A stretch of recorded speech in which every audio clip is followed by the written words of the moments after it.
नमस्कार दोस्तों, स्वागत है आपका स्टडी फॉर सिविल सर्विसेज में।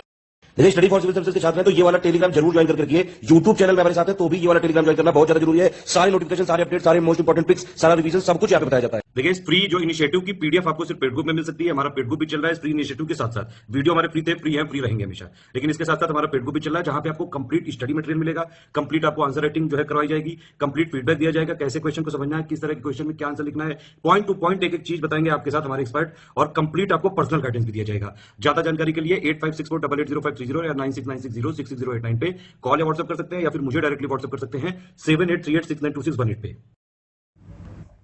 नमस्कार, जय हिंद दोस्तों। स्टडी फॉर सिविल सर्विस में आप सबका एक बार फिर से स्वागत है। इस वीडियो में हम 66 बीपीएससी मेंस की आंसर राइटिंग की प्रैक्टिस कर रहे हैं। आप सभी को पता होगा कि पीटी का रिज़ल्ट आ चुका है, तो जिन लोगों का सिलेक्शन हो चुका है उन्हें अब तैयारी शुरू कर देनी चाहिए।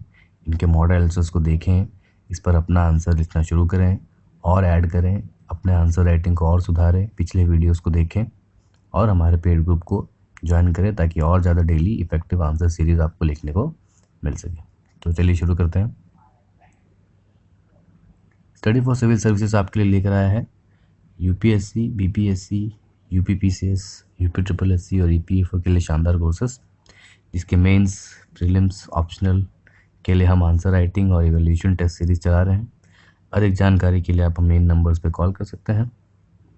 तो चलिए आज की मुख्य वीडियो की तरफ बढ़ते हैं। आज की इस वीडियो में प्रमुख 4 सेक्टर से क्वेश्चन लिए गए हैं।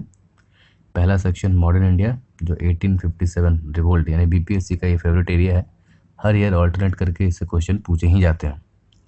इंटरनेशनल रिलेशन से इंडिया, श्रीलंका और यूएनएचसीआर, ठीक है, मानव अधिकार आयोग में अभी जो भारत ने श्रीलंका के पक्ष में कह सकते हैं या एक तरह से एब्सटेन होकर श्रीलंका की मदद की, उससे हमारे और श्रीलंका के रिलेशन क्या थे और किन कारणों से भारत ने ऐसा किया, उसका एक रीज़न देखेंगे। पॉलिटी में हम देखेंगे साइमल्टेनियस, एक साथ चुनाव, वन नेशन वन इलेक्शन वाले कॉन्सेप्ट पर। साइंस एंड टेक पे न्यूक्लियर एनर्जी। बीपीएससी जो साइंस एंड टेक्नोलॉजी के सेक्टर में इसरो का क्वेश्चन हो और न्यूक्लियर एनर्जी का क्वेश्चन हो, इसको अल्टरनेट करके पूछता ही रहता है। तो 65 में मिशन शक्ति इसरो के बारे में आया था, तो इस बार प्रबल संभावना है कि न्यूक्लियर एनर्जी और रिलेटेड कॉन्सेप्ट के बारे में क्वेश्चन जरूर आएगा। पहला प्रश्न देखते हैं। How it can be concluded that the revolt of 1857 was neither first nor national war of independence. 1857 ना तो पहला और ना ही राष्ट्रीय स्वतंत्रता संग्राम था। इस निष्कर्ष पर हम कैसे पहुंचेंगे? तो हमारे से बहुत से मित्र ये प्रश्न देखते ही शुरू हो जाएंगे। 1857 क्या था, कौन कौन उसके लीडर थे, पॉलिटिकल कॉजेस, राजनीतिक कारण, सामाजिक कारण, इमीडिएट कारण, त्वरित कारण। नहीं, पहले क्वेश्चन को पढ़ें, समझें कि क्या पूछ रहा है। यह क्वेश्चन मुख्यतः आरसी मजूमदार जो हमारे हिस्टोरियन हैं उनके कथन पर कमेंट मांग रहा है। उन्होंने ही कहा था कि जो 1857 का रिवोल्ट है, 1857 का जो विद्रोह है, वह ना तो प्रथम था और ना ही राष्ट्रीय था। That is it was neither first nor national. उस पर आपका कमेंट मांग रहा है, यानी कि वो मान रहा है कि 1857 ना पहला था और ना ही राष्ट्रीय था। अब इसको आप कैसे प्रूव करेंगे, ये है क्वेश्चन। तो इसे समझना जरूरी है। तो इसका बैकग्राउंड पहले देंगे। बैकग्राउंड देंगे कि भैया ये 1857 में 10 मई मुख्यतः एक सैन्य विद्रोह के रूप में मेरठ से शुरू होता है, फिर बैरकपुर हो, बहरामपुर हो, इन जगहों में भी शुरू होता है धीरे धीरे। और जब बहादुर शाह जफर को इसका नेता, मुखिया नियुक्त किया जाता है और जब वो अलग अलग राष्ट्रों को, छोटे छोटे राज्यों को पत्र लिखते हैं, तब ये जो विद्रोह है व्यापक रूप लेता है। और उत्तर में पंजाब, दिल्ली, पूर्व में बिहार और दक्षिण में नर्मदा तक जो एक क्षेत्र है, यानी मुख्यतः उत्तर भारत के क्षेत्र में ये फैलता है। और कहीं कहीं पे छोटे और लोकल रूलर्स, यानी विभिन्न भागों में जो स्थानीय राजा हैं, स्थानीय शासन है, कहीं स्थानीय ज़मींदार भी हैं, जैसे कुंवर सिंह थे, वो लोकल आरा के ज़मींदार थे, तो उनका इनको सपोर्ट मिलता है। कुछ जगहों पर इनका सपोर्ट नहीं भी मिलता है, इनका समर्थन नहीं भी मिलता और यही इनका एक फेल होने का प्रमुख कारण भी रहता है। फिर इसमें आप बता देंगे लीडर्स के बारे में कि बिहार में कौन थे। कुंवर सिंह, झांसी की रानी या लक्ष्मीबाई मणिकर्णिका जी थी झांसी में, मौलवी अमानुल्लाह फैज़ाबाद, हज़रत महल लखनऊ, बख्त खान दिल्ली, और हो सके तो इसका एक पैन इंडिया मैप भी, एक भारत का मानचित्र बनाकर इन जगहों को लोकेट करेंगे तो आपके आंसर को एक वेराइड अप्रोच देगा। लेकिन ये सिर्फ इसका बैकग्राउंड है, मुख्य पार्ट कुछ और पूछ रहा है, अब उसके पास हम आगे जाने की कोशिश करेंगे।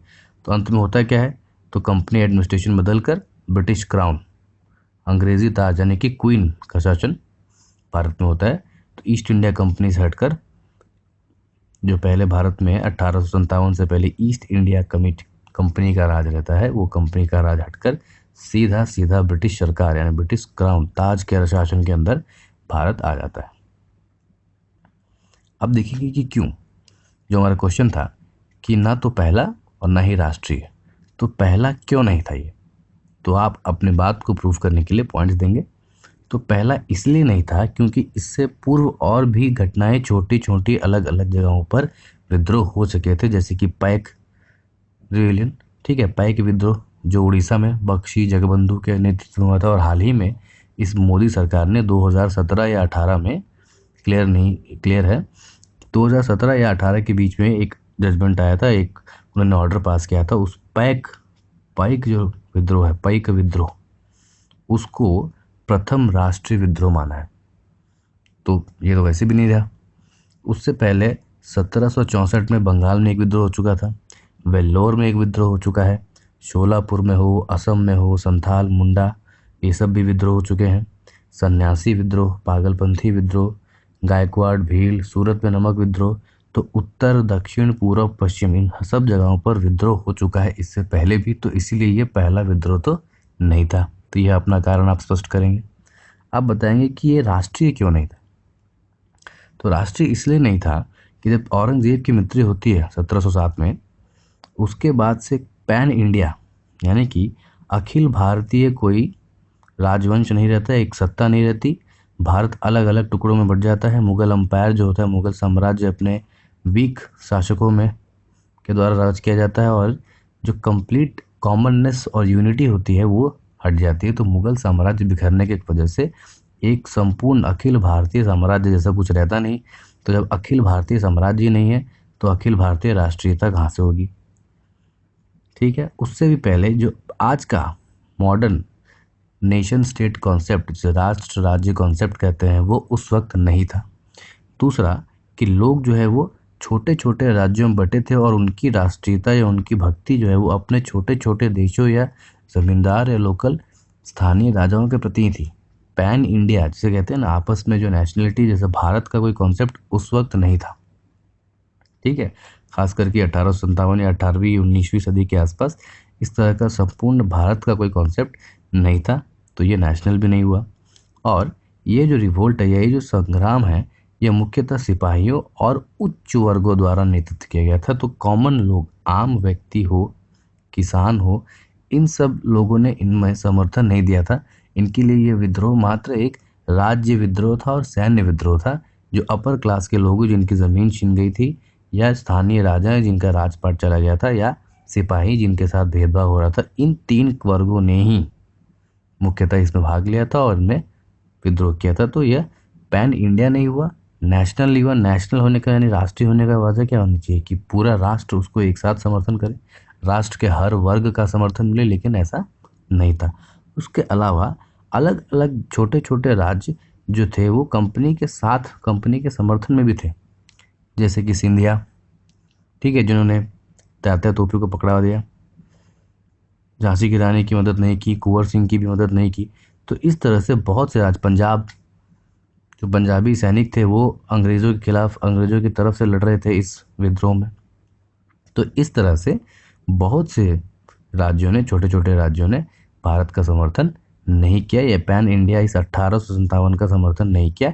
ये मुख्यतः जो है छोटे राज्यों और जमींदारों और सिपाहियों और तथा स्थानीय राजा जिनके राजपाट चले गए थे उनके द्वारा नेतृत्व किया गया एक मूवमेंट, एक विद्रोह एक बनकर रह गया, इसलिए ये राष्ट्रीय भी नहीं था।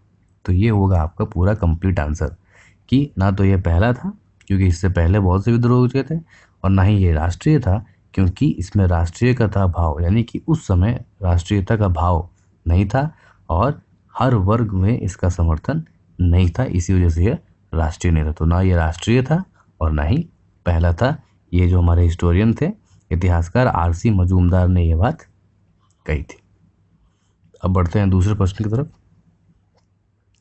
हाउ साइमल्टेनियस इलेक्शन, यानी एक साथ एक चुनाव किस तरह से खर्च और समय, यानी समय और धन को होने वाली बर्बादी को किस तरह से सीमित करेंगे। How they will limit the amount of time and money spent. तो इसके दो पार्ट हैं। पहला कि ये मनी यानी धन को बचत कैसे करेगा, और दूसरा समय की बचत कैसे करेगा। तो आपको दोनों पार्ट को इसको बताना है। बैकग्राउंड तो आप दे देंगे कि भाई एक देश एक चुनाव है, प्रधानमंत्री मोदी इसको 2016 से ही कह रहे हैं, लॉ कमीशन भी इसे कह चुका है, और अलग अलग देशों में भी पहले होता ही था। बीच में जब इमरजेंसी हुई 1971 के आसपास, जब लड़ाई हुई, उसके बाद जब 1975 में इमरजेंसी लगती है, 70-75 में के बीच में जो है ये स्थिति जो है वो बदल जाती है, बहुत सी सरकारें गिरती हैं और फिर ये चीज़ जो है वो डिस्टर्ब हो जाती है। नहीं तो इससे पहले हमारे साथ देश में एक साथ एक ही जो विधानसभा और लोकसभा के चुनाव साथ में ही होते थे, लेकिन बीच में जब कुछ सरकारें गिरी, कहीं राष्ट्रपति शासन लगा, फिर इमरजेंसी लगा, और उसी के बीच में ये चीज़ें डिसरप्ट होती गई। ये एक बैकग्राउंड आप दे देंगे। उसके बाद लिखेंगे कि किस तरह से पैसे के खर्च में कमी लाएगा।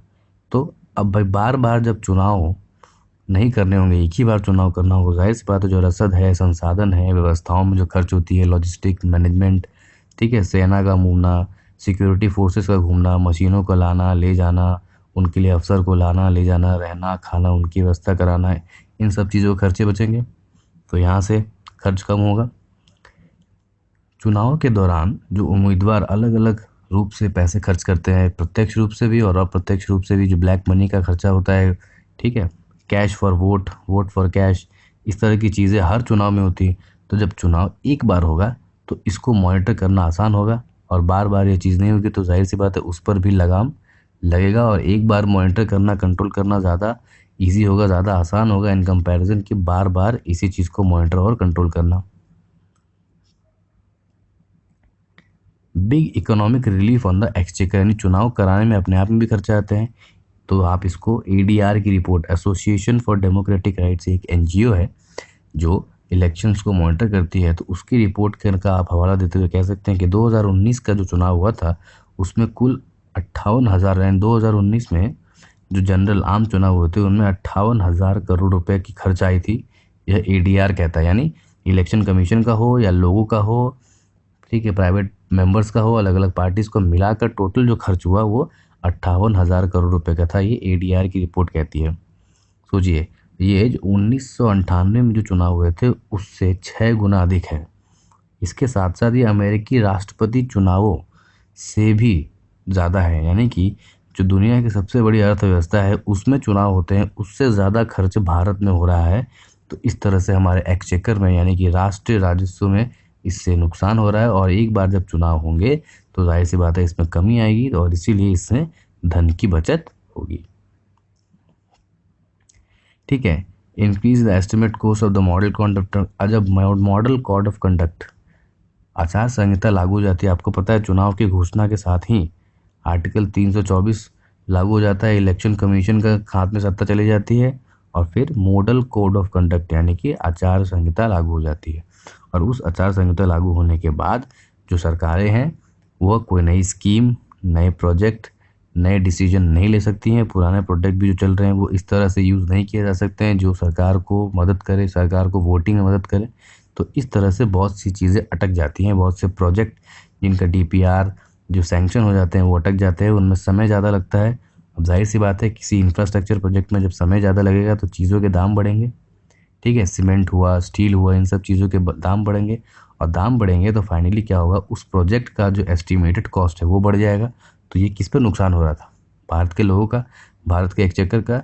तो इस तरह के नुकसान में भी बचत आएगी जब एक ही बार चुनाव होगा। बार बार चुनाव होने के कारण क्या होता है कि बहुत सारे प्रोजेक्ट जो है वो रुक जाते हैं, अटक जाते हैं, और इस वजह से उनके जो है एस्टिमेटेड कॉस्ट, ठीक है, अनुमानित जो कीमत है उनमें बढ़ावा इजाफा होते रहता है और ये एक नुकसान का विषय होता है। ठीक है। अब जैसे बहुत से बजट में एक्सटर्नल कमर्शियल बॉन्डिंग यानी कि बाहरी वाणिज्यिक उधार जो लेते हैं देश, अब जैसे ही जो है मॉडल कोड ऑफ कंडक्ट लागू हो जाता है तो इन उधार में भले ही दूसरे देशों से दूसरे इंस्टीट्यूशन से जो पैसे उधार में ले लिए गए हों, लेकिन इनका उपयोग नहीं हो सकता है जब तक कि इलेक्शन कमीशन इसमें हरी झंडी ना दे दे, या मॉडल कोड ऑफ कंडक्ट को किस तरह से अगर वायलेट करता होगा, उसका विघटन करता होगा, तो इसको यूज़ नहीं कर सकते हैं। तो इस तरह से मांगा हुआ पैसा, कर्ज लिया हुआ पैसा भी आप यूज़ नहीं कर सकते हैं और उसका ब्याज तो फिर शुरू हो जाता है। जिस पल से ही आप पैसे लेते हैं उस पर ब्याज तो आपका शुरू हो जाता है, लेकिन उस पैसों को आप यूज़ नहीं कर सकते हैं, तो वह भी एक तरह का नुकसान है। बिना यूज़ किए ही आपको ब्याज भरना होता है। ठीक है। बहुत सारे ट्रेड रिलेटेड यानी कि इम्पोर्ट एक्सपोर्ट के रिलेटेड डिसीजन है। होता है कि कभी कभी किसी देश में, जैसे सपोज करिए कि प्याज का दाम है, प्याज का दाम अचानक से बढ़ रहा है देश में, तो सरकारें क्या करती हैं, एक्सपोर्ट बंद कर देती हैं।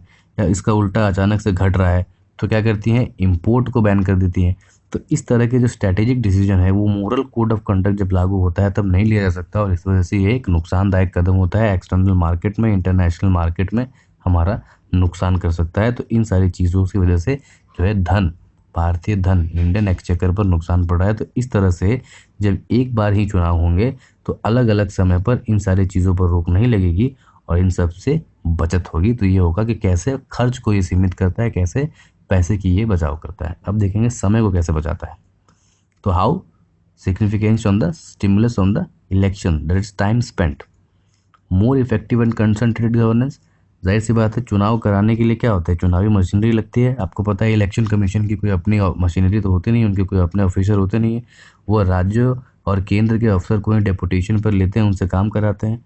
तो हर राज्य के अच्छे अच्छे ऑफिसर अगर इलेक्शन ड्यूटी में लग जाएंगे तो सरकार में जो गवर्नेंस का काम है वो कौन करेगा, वो काम अटक जाते हैं, रुक जाते हैं।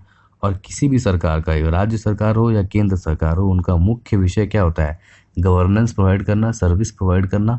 और जब उनके ऑफिसर दूसरे देशों में, दूसरे राज्यों में चुनावी ड्यूटी पर लगे हुए हैं तो वो अपने जो बेसिक कर्तव्य है उनका, सर्विस टू द पीपल, उससे कहीं ना कहीं कॉम्प्रोमाइज़ करते हैं और चीज़ों में समय लगता है। और इस तरह से समय का बचाव होगा जब एक ही बार चुनाव होगा। ठीक है।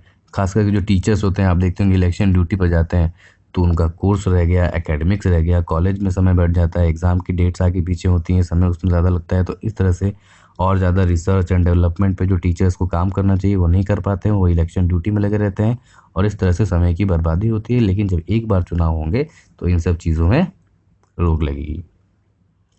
Effective implementation of the government programs and scheme. आपको पता है कि जैसे ही आचार संहिता लग जाती है कोई नई स्कीम लागू नहीं हो सकती है। अगर कोई स्कीम पहले से चल रही है तो उसमें कोई बदलाव नहीं किया जा सकता है। तो इससे क्या होता है, अब बार बार, एक बार राज्य का चुनाव हुआ तो वो वेट लग गया, कई बार केंद्र का चुनाव हुआ तो बदल लग गया। तो इस तरह से स्कीमों में बार बार रुकावटें आने की वजह से जो स्कीम इंटेंडेड है, यानी जो टारगेटेड बेनिफिशियरी, वो व्यक्ति जिसे सही मायने में लाभान्वित होना चाहिए, उस तक ये चीज़ें नहीं पहुंचती थी, इसमें समय लग जाता था और तब तक स्कीम का जो पर्पज़ है, यानी इसका उद्देश्य है, वो कभी सिद्ध ही नहीं हो पाता था। इसी वजह से क्या होगा कि जब एक ही बार चुनाव होंगे तो चीज़ों को उसी तरह से डिसाइड किया जाएगा। दूसरा, चुनाव आते हैं तो लोग, फिर सरकारें जो हैं वो, उनका काम, चुनाव जितना भी होता है आखिर वो राजनीतिक पार्टियां हैं, तो कुछ ऐसे डिसीजन लेती हैं जो चुनावी डिसीजन होते हैं, जो राज्य का भला करे न करे पार्टियों का भला ज़रूर करते हैं। तो इस तरह के चुनावी डिसीजनों की बाढ़ लग जाती है, शिलान्यासों का बाढ़ लग जाता है। ठीक है। मुफ्त में चीज़ों बांटने का आपने अभी देखा होगा तमिलनाडु में, वहाँ सरकारें इलेक्शन में मिक्सर ग्राइंडर बांट रही हैं, वॉशिंग मशीन, टीवी, फ्रिज, अन्ना कैंटीन, अन्ना मंगलसूत्र, इस तरह की चीज़ें बांटी जाती हैं। तो फ्री बी जिसे कहते हैं इंग्लिश में, फ्री बीज मिलती हैं। तो ये क्या होता है, सरकारें कोई अपनी जेब से तो देती नहीं, ये राज्य का ही पैसा है, आम टैक्स पेयरों का पैसा है। तो बार बार चुनाव होने की वजह से क्या होता है कि सरकारें जो है लोक लुभावन नीतियाँ अपनाने के लिए बाध्य हो जाती है, क्योंकि उन्हें चुनाव जीतते हैं। और इन सब का असर जो है राज्य के एक्सचेकर पे, राज्य के वाणिज्य पे पड़ता है, इकोनॉमिक पे पड़ता है, और वो इकोनॉमिक लॉस होता है। और जो आम करदाता है, बेचारा ईमानदार करदाता, उसके ऊपर बोझ पड़ता है। तो यह चीज़ नहीं होगी।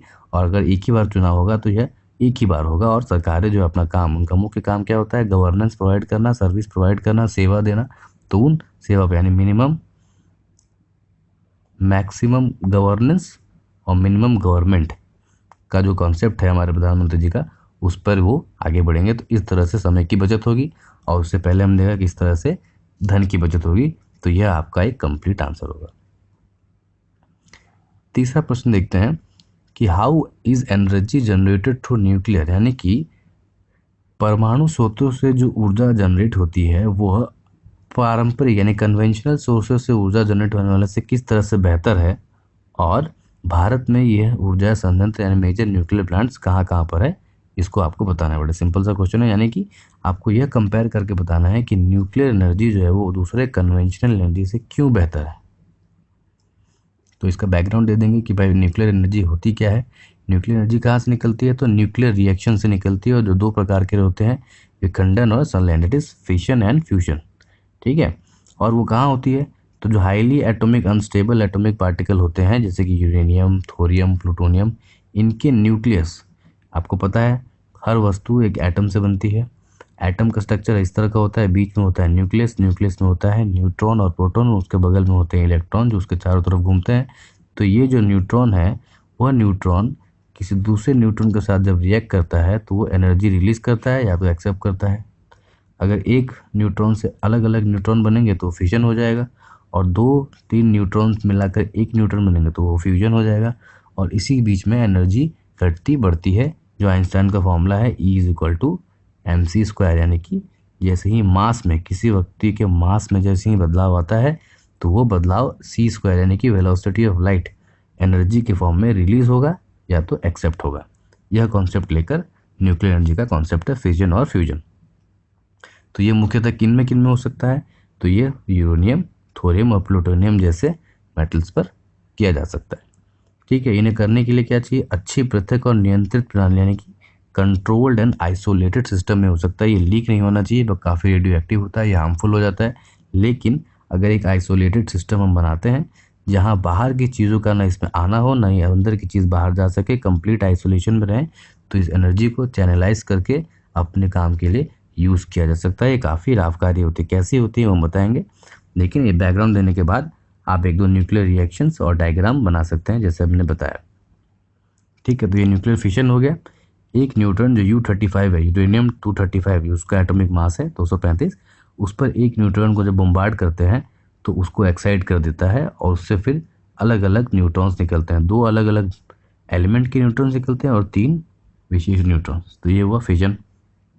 फ्यूजन क्या हुआ कि ये जो है 2 अलग अलग न्यूट्रॉन मिलकर ड्यूटेरियम और ड्यूटेरियम लेकर अलग से एक नया हीलियम और नाइट्रोजन बनाते हैं। तो 2 एटम मिलकर एक नया एटम का निर्माण करेंगे तो वो होगा फ्यूजन, और एक टकराकर यानी एक ही से 2 अलग अलग बनेंगे तो होगा फिशन। इसके इक्वेशन को देख लेंगे। जैसे U-35 है, उसमें एक न्यूट्रॉन आपने बम्बार्ड किया तो कुछ एनर्जी निकली, वो कितनी है 200 मेगा इलेक्ट्रॉन वोल्ट, और उससे 2 एलिमेंट भी बनते हैं, एक बेरियम और एक क्रिप्टन। ये इक्वेशन हम लिख देंगे U-35 plus neutron that gives barium as well as krypton along with 1 neutron. तो ये इस तरह के एग्जाम्पल आप लिख देंगे तो आपके आंसर को एक कंप्लीट साइंटिफिक डेप्थ वेरिडनेस मिलेगी। अब बताएंगे कि न्यूक्लियर एनर्जी जो है जैसे परमाणु ऊर्जा जो है वो बेहतर क्यों है। तो वो एफिशिएंसी, दक्षता, 6 ग्राम परमाणु ईंधन, 100 किलोग्राम कोयले ईंधन, 120 गैलन तेल और 1700 घन फीट गैस से जो ऊर्जा निकलती है वो बराबर होती है। यानी कि 6 ग्राम परमाणु ईंधन से जो इतनी ऊर्जा निकलती है उतनी ऊर्जा 100 ग्राम यानी 100,000 किलोग्राम कोयले, 1200 गैलन गैस और 1700 घन फीट गैस जलने से जितनी ऊर्जा निकलती है उसके बराबर होती है। तो इसकी एफिशिएंसी, दक्षता जो है वो बहुत ज़्यादा है। ठीक है, न्यूक्लियर प्लांट की दक्षता जो है वो 92% है। यानी कि अगर 100 अमाउंट ऑफ एनर्जी उसमें हम खर्च करते हैं तो हमें 92 वापस मिल जाता है। उसकी वर्क एफिशिएंसी से बहुत अच्छा माना गया है। जबकि कोयले प्लांट की कितनी है तो 54% और गैस प्लांट की कितनी है 55%। दूसरा है रिलायबिलिटी, विश्वसनीयता, इसकी रिलायबिलिटी मेंटेन रहती है कंपेयर टू फॉसिल फ्यूल। अब आपको पता है कि इंटरनेशनल मार्केट में जो फॉसिल फ्यूल है यानी कि petrol, gas, diesel, petroleum products, इनका डिमांड सप्लाई जो है वॉलेटाइल है, बदलते रहता है। जो ओपेक देश हैं वो इसके प्रोडक्शन डिसाइड करते हैं। हाल ही में क्या हुआ, कोरोना की वजह से लोगों ने इसका प्रोडक्शन कम कर दिया, और तो भारत में आप देख रहे होंगे पेट्रोल डीजल का प्राइस बहुत बढ़ गया है। लेकिन न्यूक्लियर में ये चीज़ नहीं होता, तो उनका प्राइस लगभग ऑलमोस्ट सेम रहता है और किसी देश के इनफेक्टिव तरीके से इसे यूज़ नहीं किया जा सकता है। तो यह एक रिलायबल प्रोडक्ट है in comparison to the fossil fuels. ठीक है, जीवाश्म ईंधन के कंपैरिजन में यह एक रिलायबल है और कॉस्ट एफिशिएंट भी है, क्योंकि उनकी एफिशिएंसी ज़्यादा है तो जाहिर सी बात है कॉस्ट एफिशिएंट भी होने वाला है। इसकी अवेलेबिलिटी, उपलब्धता बहुत अच्छी है। आपको पता ही होगा कि यूरेनियम जो है इस संसार में सबसे ज़्यादा उपलब्ध होने वाला है, most abundant energy source in the world. Environment friendly भी होता है, अनलेस कि ये अपने आइसोलेटेड सिस्टम से बाहर ना निकले उसके आ जाए भला हुआ, यानी कि तब तो फिर रेडियो एक्टिविटी रिलीज हो जाती है और फिर बहुत से खतरे होते हैं। लेकिन अगर इसका मेंटेनेंस हम अच्छे से कर सकें और इसको आइसोलेशन में रख सकें, तब इससे ज़्यादा एनवायरमेंट फ्रेंडली और कोई नहीं होता है। इसको ग्रीन एनर्जी और क्लीन एनर्जी भी कहा जाता है। बहुत सारे यूरोप के विकसित देश अब इसी एनर्जी पर काम कर रहे हैं। ठीक है, तो यह एक तरह की क्लीन और ग्रीन एनर्जी है और ये एनवायरमेंट फ्रेंडली भी है इन कंपैरिजन टू द जीवाश्म ईंधन, यानी फॉसिल फ्यूल के कंपैरिजन में इससे एनवायरमेंट में नाम मात्र का प्रदूषण होता है। बस इतना ध्यान रखना होता है कि यह अपने आइसोलेटेड सिस्टम से बाहर न निकल जाए और रेडियो एक्टिविटी लीक ना हो। अगर इसको हम इंश्योर कर लेते हैं तो इससे ज़्यादा साफ सुथरा एनर्जी और ऊर्जा का स्रोत कहीं नहीं। अब भारत में परमाणु ऊर्जा का बैकग्राउंड क्या है, तो भारत आपको पता है कि एनपीटी का साइनिंग मेंबर नहीं है, इसको नॉन प्रोलिफरेशन अप्रसार संधि कहते हैं। उसका साइन हमने नहीं किया है। हमने इंडिया, पाकिस्तान और नॉर्थ कोरिया इन तीनों ने इस पर साइन नहीं किया है और ना ही हमने टीबीटी टेस्ट बैन ट्रीटी पर भी साइन किया है। इसी वजह से हम न्यूक्लियर को दो पर्पज़ के लिए यूज़ करते हैं, एक है सिक्योरिटी और एक है पीसफुल यूज़। पीसफुल यूज़ यानी for energy, nuclear power plant energy अलग अलग तरीके से, और सिक्योरिटी यानी वेपन्स, मिसाइल्स।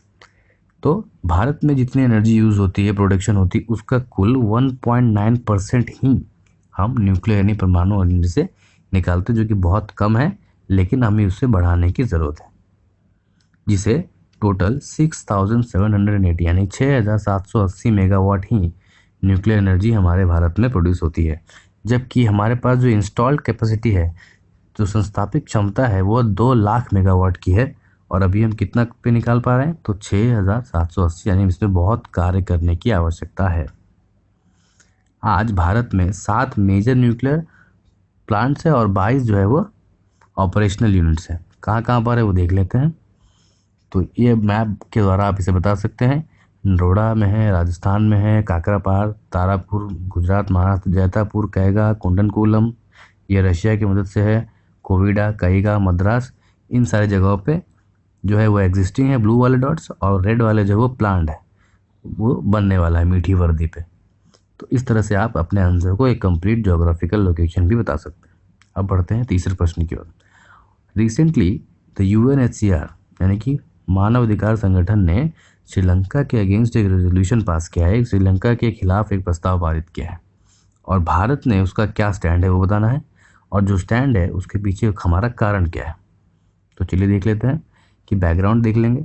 तो यूएनएचसीआर यानी कि United nation commission on human right ने एक प्रस्ताव पारित किया है जिसका नाम है promotion of reconciliation and accountability of human rights in Sri Lanka. Basically जब श्रीलंका में उनका गृह युद्ध चल रहा था तो उनकी आर्मी ने जो माइनॉरिटी वहाँ के जो अल्पसंख्यक तमिल हैं उनके खिलाफ वॉर क्राइम्स, ठीक है, युद्ध के समय क्राइम्स किए थे, उनकी प्रताड़ना की थी, और उसी के खिलाफ अब इनके लिए एक रेजोल्यूशन पास कराया गया है जो यूरोपियन देशों ने, और उस रेजोल्यूशन का विरोध करते हुए चीन, पाकिस्तान और बांग्लादेश ने इसके विरोध में वोट दिया है, लेकिन 22 अलग अलग देशों ने इसके फेवर में भी पास किया और इसीलिए ये रेजोल्यूशन पास हो गया है।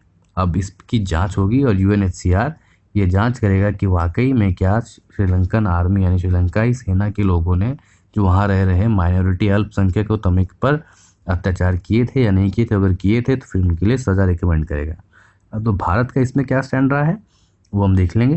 पहले ही जान लेंगे कि ये चीज़ें क्या है, इसका बैकग्राउंड दे देंगे और भारत ने अब इस पर क्या किया है, वोटिंग नहीं की है। इंडिया स्टैंड क्या था कि India abstained from voting, Bharat जो है इस वोटिंग से बाहर चला गया, ठीक है, इसका बहिष्कार कर दिया, क्योंकि इससे पहले वहाँ के जो प्रधानमंत्री है गोटाबाया राजपक्षे ने हमारे प्रधानमंत्री को फ़ोन पर बात की थी और दोनों ने एक चर्चा किया था। और इस मूव को, यह जो हमने कूटनीतिक निर्णय लिया कि वोट ना देने का, इससे बहुत से विशेषज्ञ जो है एक तेज तर्रार और हमारे राष्ट्रीय हितों को साधने वाला एक कदम बता रहे हैं, जैसे कि हमने अपने दोनों तरह के हितों को भी साधा और अपनी इंटीग्रिटी भी बनाए रखी। किस तरह से वो हम देखेंगे। तो हमको पता है कि भारत में अभी तमिलनाडु में चुनाव होने वाला है। तमिलनाडु में तमिल का मुद्दा बहुत ज़ोर शोर से चलता है। तो भारत सरकार, जो कि एक राजनीतिक पार्टी द्वारा भी चलाई जाती है, उसे अपने राजनीतिक हित को भी साधना है और तथा राष्ट्रीय हित को भी साधना है। तो उन्होंने ऐसा कदम उठाया कि तमिल भी नाराज़ ना हो और जो श्रीलंका के खिलाफ जो चीज़ें हो रही हैं, अगर श्रीलंका के खिलाफ रेजोल्यूशन पास हो जाएगा तो भारत श्रीलंका के अगेंस्ट रिलेशन ख़राब हो सकते हैं। तो हमने ना श्रीलंका के फेवर में वोट किया है ना अगेंस्ट में। We abstained from our voting rights, ठीक है। और ऐसा क्यों किया है?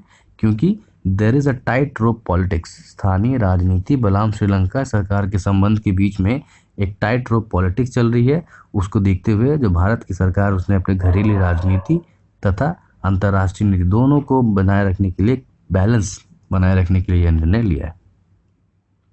India wants peace and justice for Tamil minority also. So हम श्रीलंका की भी शांति चाहते हैं और वहाँ रह रहे तमिल की भी खुशहाली चाहते हैं। तो हमारे लिए दोनों ही इंपॉर्टेंट है। At the same time, territorial integrity and stability of Sri Lanka should also be maintain and we also want to keep good relations with Sri Lanka so as to balance. चीन के साथ हम ये नहीं चाहते हैं कि श्रीलंका हमसे नाराज़ हो जाए और वो चीन की गोद में जाके बैठ जाए, जिस तरह से नेपाल हो गया है। अभी आपको पता है कि हाल ही में हम्बनटोटा जो उनका पोर्ट है वो चीन ने ले लिया है, कब्जा कर लिया है। कोलंबो पोर्ट पे भी है, जो हम काम कर रहे थे, वहाँ के लोकल लोगों के विरोध के बाद भारत को वहाँ से हटा दिया गया उस प्रोजेक्ट से, जो अडानी उस प्रोजेक्ट को हैंडल कर रहे थे। ये अलग से वादा किया गया है कि उसके बगल में एक नया पोर्ट पे आपको काम करने ज़रूर दिया जाएगा। लेकिन ये सारी चीज़ें क्या हैं, जो अमेरिका चीन की स्ट्रिंग ऑफ पर्ल्स पॉलिसी है, तो उसका आप मैप यहाँ पर बनाकर डायग्राम दिखा सकते हैं। ये श्रीलंका का मैप बना सकते हैं। यहाँ पर कोलंबो पोर्ट है, यहाँ पर हम्बनटोटा पोर्ट है और किस तरह से ये चीन के पास ऑलरेडी है। और चाइना जो श्रीलंका जो है, इससे पहले जो महिंद्रा राजपक्षे की सरकार थी वो चीन के फेवर में थी। गोटाबाया राजपक्षे के साथ थोड़े बहुत संबंध अच्छे थे। इनसे पहले रणनील विक्रमसिंघे के साथ हमारे अच्छे संबंध थे। तो इन सारी चीज़ों को मेंटेन करते हुए, यानी कि हमें तमिलों की भी सुरक्षा चाहिए तथा श्रीलंका के साथ भी रिलेशन बनाए रखना है। इसके बीच में बैलेंस रखते हुए भारत ने जो निर्णय लिया है वो काफ़ी कूटनीतिक रूप से परिपक्व निर्णय है और इसको सपोर्ट करते हुए अपने आंसर को कंक्लूड करना चाहिए। ये था आज के 4 क्वेश्चन। मिलते हैं आपसे अगले वीडियो में। धन्यवाद। जय हिंद।